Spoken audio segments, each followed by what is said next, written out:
Bienvenue dans cette nouvelle édition du QG Weekend. Voici les titres.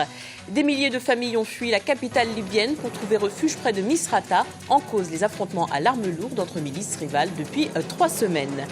Les autorités malgaches poursuivent leur plan de relance. Néanmoins, la situation économique du pays stagne. En 2013, l'État enregistrait une croissance de 2,6%. Et puis le photographe congolais Kiripi Katembo présente son dernier projet. Il immortalise des scènes de la vie quotidienne à travers des reflets dans des flaques d'eau à Kinshasa. Vers une reprise du dialogue entre pouvoir et opposition à Djibouti, des discussions ont eu lieu en juillet dernier entre le président Ismaïl Omar Guelleh et le président de l'Union pour le salut national, Ismaël Guédi Ared. Elles ont en partie porté sur la réforme de la commission électorale, mais cette annonce a été entachée par l'arrestation ce vendredi d'un journaliste de La Voix de Djibouti, Mohamed Ibrahim Vess. Il couvrait une manifestation de l'opposition dans la banlieue de Djibouti. En Libye, les violences entre groupes armés ont atteint la capitale, conséquence plus d'1 millier de départs de Tripoli et la fermeture des ambassades occidentales. 3 ans après la chute de Mouammar Kadhafi, le gouvernement libyen et l'armée naissante n'ont pas réussi à imposer l'autorité sur les milices armées. Charles de Jouvenel. En Libye, les combats entre les milices locales ont des conséquences tragiques sur la vie de la population. Après 3 semaines, les affrontements entre les factions armées rivales ont occasionné plus de 200 victimes. Les pays occidentaux ont pour la majorité fermé leurs ambassades et des milliers de Libyens et de travailleurs étrangers fuient les zones de conflit. Ainsi, de très nombreux réfugiés, des familles pour la plupart, fuient Tripoli pour trouver refuge dans les environs de Misrata. Nous recevons les familles et dans un premier temps, nous leur fournissons une aide financière et un logement gratuit. Ensuite, nous reprenons contact avec elles pour répondre à leurs besoins. Les aéroports étant fermés, les réfugiés n'ont pas d'endroit où fuir. Ils se sont donc massés à l'entrée principale de Misrata pour inscrire leur nom sur la liste du comité de logement. Un afflux conséquent que les services concernés tentent de traiter dans la limite de leur capacité. Nous sommes entrés en contact avec environ 600 familles. Elles ont été logées dans des maisons à côté de la station balnéaire Alaman qui accueille pour sa part près de 200 familles. Il y en a encore plus qui sont logées au camp Magroup. Au total, on compte environ 1 millier de familles déplacées.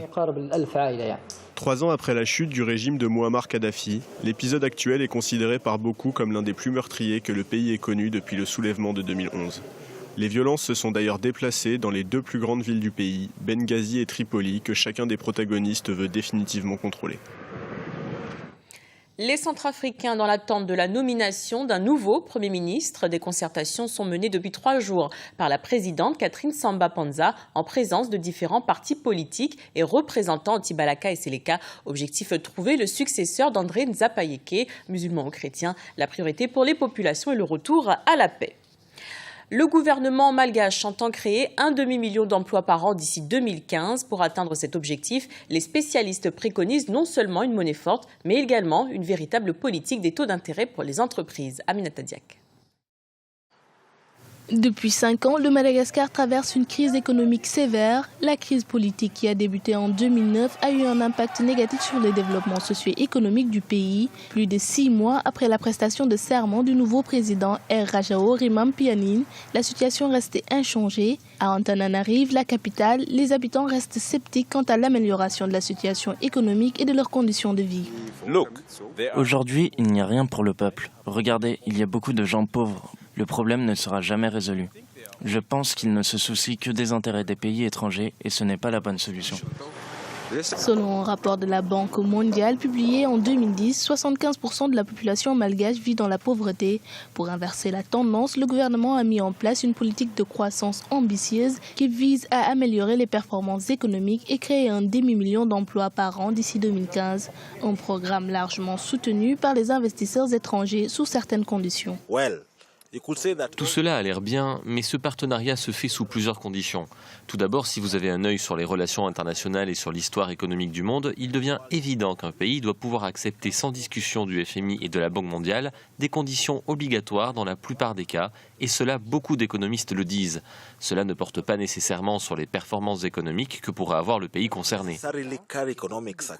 Autre préoccupation, le Madagascar doit également veiller au maintien de la stabilité interne et externe de sa monnaie pour soutenir le développement économique et rééquilibrer les termes des échanges commerciaux. Vous avez besoin d'une monnaie forte et stable. Si vous avez une monnaie avec une faible valeur d'amortissement, le coût du travail baisse. Mais aussi, il y a une autre conséquence directe sur le pouvoir d'achat de la population. Donc il est obligatoire que nous ayons non seulement une monnaie forte, mais aussi une véritable politique des taux d'intérêt pour les entreprises. Pour relancer son économie, le Madagascar peut compter sur son potentiel en ressources naturelles. Le pays est doté d'importantes richesses minières qui représentent 0,6% du PIB, un secteur dynamique et créateur d'emplois. Dans le reste de l'actualité, procès d'Oscar Pistorius. Ce jeudi, le procureur a requis une condamnation pour meurtre contre l'ancien champion paralympique sud-africain. Ses avocats ont évoqué un regrettable concours de circonstances qu'il a battu son ami Riva Steenkop en 2013. Oscar Pistorius risque une peine de 25 ans de prison s'il est reconnu coupable d'assassinat. À la rencontre de l'artiste congolais Kiripi Katembo, peintre et cinéaste, il est avant tout photographe et travaille actuellement sur son dernier projet, une collection intitulée Un regard. Sa source d'inspiration, les reflets dans les flaques d'eau. Guillaume Durand. Avec son appareil photo en main, Kiripi Katembo parcourt les rues de Kinshasa à la recherche d'inspiration pour son dernier projet. Il ne lui faut pas longtemps avant de trouver son bonheur, quelques flaques d'eau, pour illustrer sa série de photographies intitulée Un regard, avec laquelle il capture la vie quotidienne et urbaine de la capitale de la République démocratique du Congo. Mon inspiration vient de l'échange que j'ai avec le monde qui m'entoure, c'est-à-dire des amis du quartier, des femmes qui vendent du poisson, du pain, et des pousse-pousseurs. En soi, c'est vraiment l'habitant de la ville, quoi. C'est l'habitant de la ville ou d'un milieu. C'est autour de cet échange que j'arrive à respirer une forme de vie qui me pousse à photographier des situations ou des objets. Kiripi Katembo a créé le collectif Yeleban qui permet aux jeunes cinéastes et photographes du pays de venir perfectionner leurs compétences. Également peintre et cinéaste, l'artiste touche à tout. Il fait partie de cette génération de jeunes qui n'ont pas de complexe et qui se lancent à corps perdu, si j'ose dire, et avec toute leur énergie dans toute une série de projets, que ce soit des projets artistiques en photo, de la production, puisqu'il faut aussi de la production en cinéma. Vivre de son art est parfois difficile. Kiripi Katembo espère un intérêt croissant pour la photographie. Arriver déjà à exister encore, parce que dans le métier, évidemment, on arrive très vite à entrer en contact avec le marché de la photographie. Et dans ces marchés, il faut exister. C'est-à-dire, pour exister, il faut avoir des nouveaux photos. Et ça, c'est pas facile, parce que quand tu fais une série qui cartonne, il faudrait en faire d'autres qui doivent être plus forts que ce que tu as fait avant. Kiripi Katembo travaille chaque jour pour capturer la poésie de la banalité du quotidien. Sa dernière série de photographies fera l'objet d'une exposition d'ici quelques semaines. Didier Drogba quitte donc la sélection nationale ivoirienne de football. L'attaquant de Chelsea évoque une sage décision et souhaite laisser la place à la nouvelle génération. Malgré cette décision prévisible, un mois après le mondial au Brésil, il se dit disponible pour aider son pays. Nous vous remercions pour votre fidélité. Dans un instant, une nouvelle édition de l'information sur Africa 24.